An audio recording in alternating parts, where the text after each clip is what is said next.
Hello, Internet. It's time to read the Bible. Uh, we're just gonna kind of do my normal voice this time. I'm not really in the mood to do my typical modulation. All right, so here we go. April 21st, Joshua chapter 22, verse 21 to chapter 23, verse 16. When God or Jesus is speaking, I'll probably still do Morgan Freeman for God the Father and the general Middle Eastern voice for God the Son. But we'll see. This was the reply of the people of Reuben, Gad, and the half tribe of Manasseh to these high officials. We swear by Jehovah, the God of gods, that we have not built the altar in rebellion against the Lord. He knows, and let all Israel know it too, that we have not built the altar to sacrifice burnt offerings or grain offerings or peace offerings. May the curse of God be on us if we did.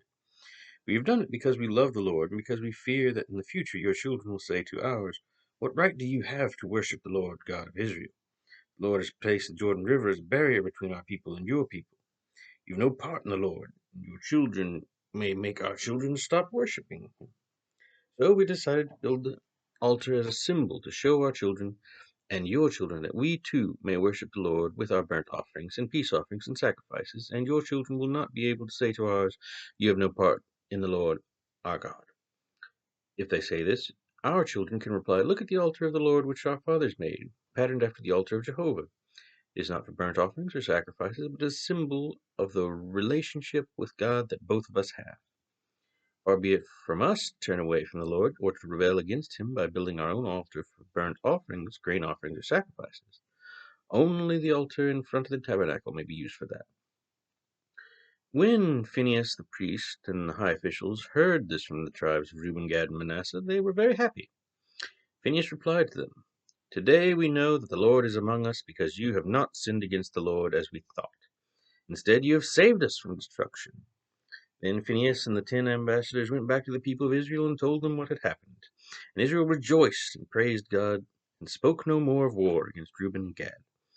The people of Reuben and Gad named the altar of witness. For they said, It is a witness between us and them that Jehovah is our God too. Long after this, when the Lord had given success to the people of Israel against their enemies, and when Joshua was very old, he called for the leaders of Israel, the elders, judges, and officers, and said to them, I am old now. Sorry. And you have seen all that the Lord your God has done for you during my lifetime. He has fought for you against your enemies, and has given you their land. And I have divided to you the land of the nations we yet unconquered, as well as the land of those you have already destroyed. All the land from the Jordan River to the Mediterranean Sea shall be yours, for the Lord your God will drive out all the people living there now, and you will live there instead, just as he has promised you.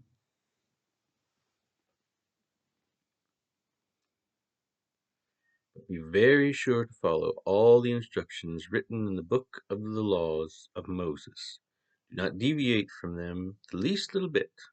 But be sure that you do not mix with the heathen people still remaining in the land. Do not even mention the names of their gods, much less swear by them or worship them. Follow the Lord your God, just as you have until now. He has driven out great, strong nations from before you, and no one has been able to defeat you.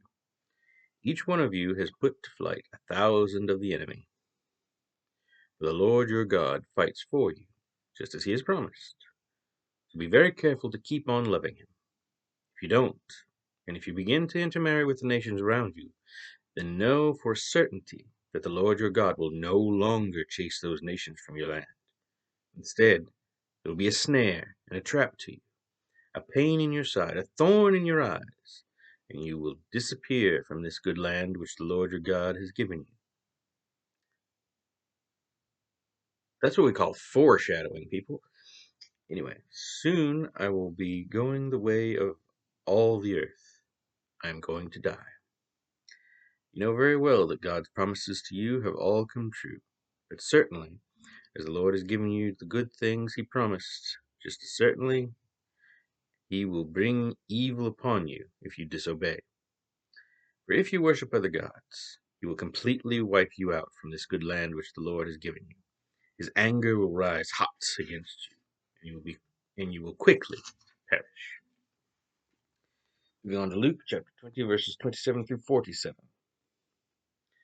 Then some Sadducees, men who believe that death is the end of existence, that there is no resurrection, came to Jesus with this. The laws of Moses state that if a man dies without children, the man's brother shall marry the widow, and their children will legally belong to the dead man to carry on his name. We know of a family of 7 brothers. The oldest married and then died without any children. His brother married the widow, and he too died, and still no children. And so it went, one after the other, until each of the 7 had married her and died, leaving no children. Finally, the woman died also. Now here is our question. Whose wife will she be in the resurrection? For all of them were married to her. Jesus replied, Marriage is for people here on earth. When those who are counted worthy of being raised from the dead get to heaven, they do not marry, and they never die again. In these respects they are like angels, and are sons of God, for they are raised up in new life from the dead. I meant to change voices there, but I forgot. So let's amend that. As to your real question, whether or not there is a resurrection, well, even the writings of Moses himself prove this. For when he describes how God appeared to him in the burning bush, he speaks of God as the God of Abraham, the God of Isaac, and the God of Jacob. To say that the Lord is some person's God means that the person is alive, not dead. So from God's point of view, all men are living. Well said, sir, remarked some of the experts in Jewish law who were standing there, and that ended their questions for they dared ask no more. Then he presented them with a question. Why is it, he asked, that Christ the Messiah is said to be a descendant of King David?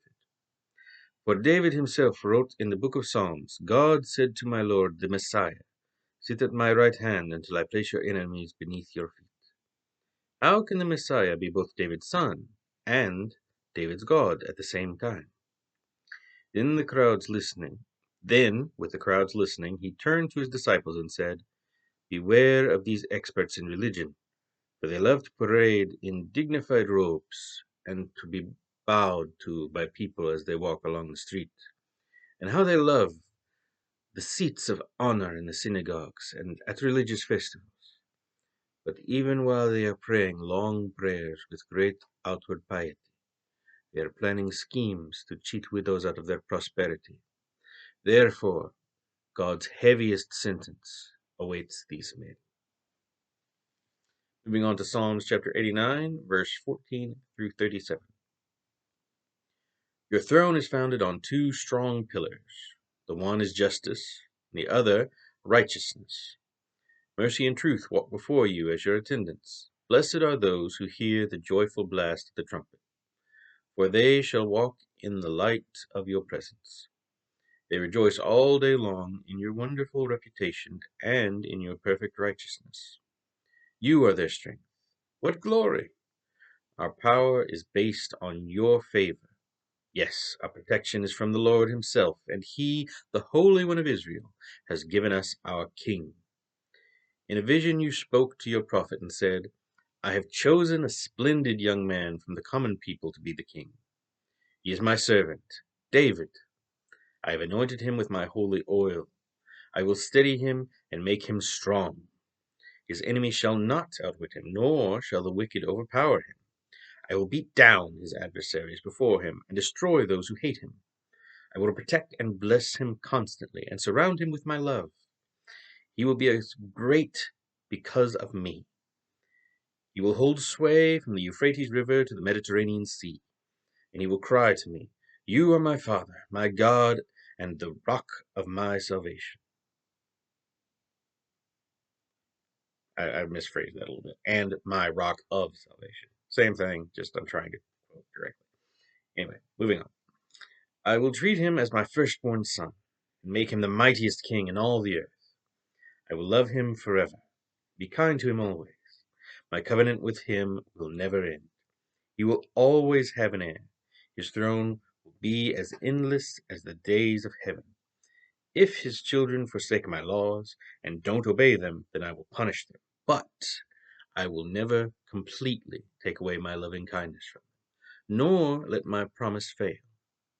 No, I will not break my covenant. I will not take back one word of what I said. For I've sworn to David, and a holy God can never lie, that his dynasty will go on forever, and his throne will continue to the end of time. It shall be eternal as the moon, my faithful witness in the sky.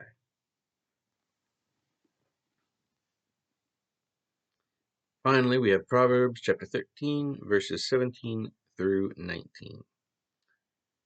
An unreliable messenger can cause a lot of trouble. Reliable communication permits progress. If you refuse criticism, you will end in poverty and disgrace. If you accept criticism, you are on the road to fame. It is pleasant to see plans develop. That is why fools refuse to give them up, even when they are wrong. Thank you for listening. Sorry I didn't do much of my voice work today. I wasn't feeling it, and I couldn't think of any voices that I either hadn't done recently or were appealing to me. But hopefully you still enjoyed the message. God spoke to you through it, and as always, God bless.